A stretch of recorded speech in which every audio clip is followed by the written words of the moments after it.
Hello guys, welcome back again sa ating YouTube channel at sa ating programang The Action Man. Mega love shoutout po sa lahat natin ng mga viewers Luzon, Visayas at Mindanao all over the world. Ayan, muli naman tayo nagbabalik mga ka-action para i-share ko lang po sa inyo itong kapapasok lang na balita at mainit-init na balita.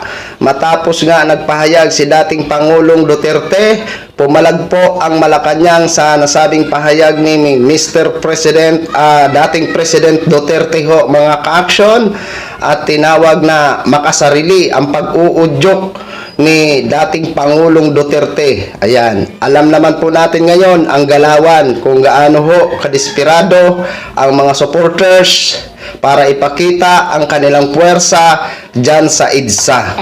Kanina nga ho, na-vlog natin kung ano na ang sitwasyon sa EDSA. Sabi nga ng isang ate, kulang-kulang na nga daw sila 1 milyon. Hindi ko pa alam kung ano na po ba ang ganap ngayon. Pero mamaya titingnan ho natin kung ano na nga ba ang ganap ngayon sa EDSA.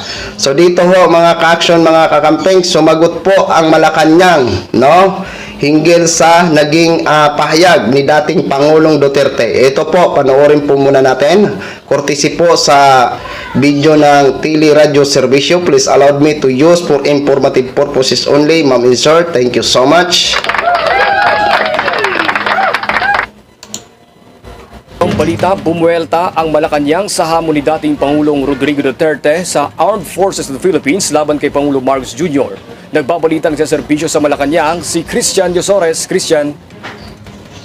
Steve, binatikos ng palasyo ang umunoy garapal panawagan ni Pangulong Rodrigo Duterte sa AFP para maglunsad ng kudita laban kay Pangulong Ferdinand Marcos Jr. Sa inilabas na pahayag ng Malacanang ngayong Martes ng hapon, pinawag ni Executive Secretary Lucas Bersamin na makasarili ang pag-uudyok ni Duterte para patalsikin na nakaupong Pangulo para palitan ng kanyang anak na Vice Presidente.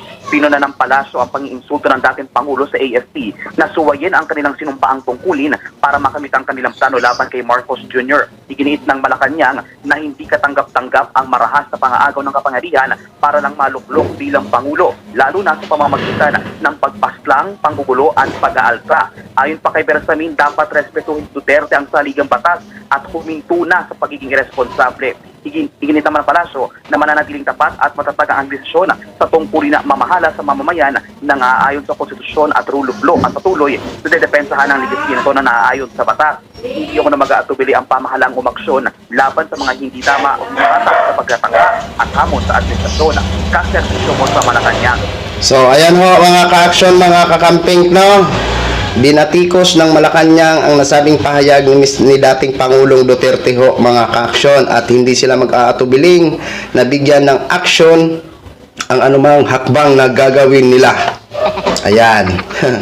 Ito yung sabi natin na painit na po ang sitwasyon ngayon sa pagitan ng Administrasyong Marcos laban sa mga Duterte ho mga ka-action, mga kakamping, no?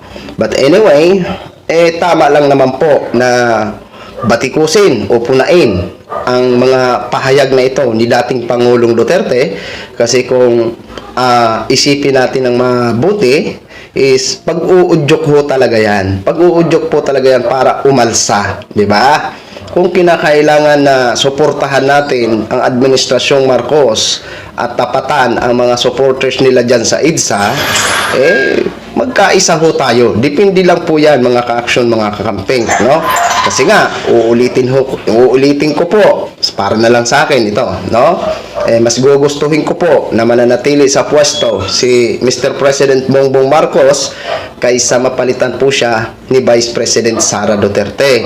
Kasi mas masalimuot ang bansa natin kapag si Vice President ang papalit. Diyos ko, wag naman sana.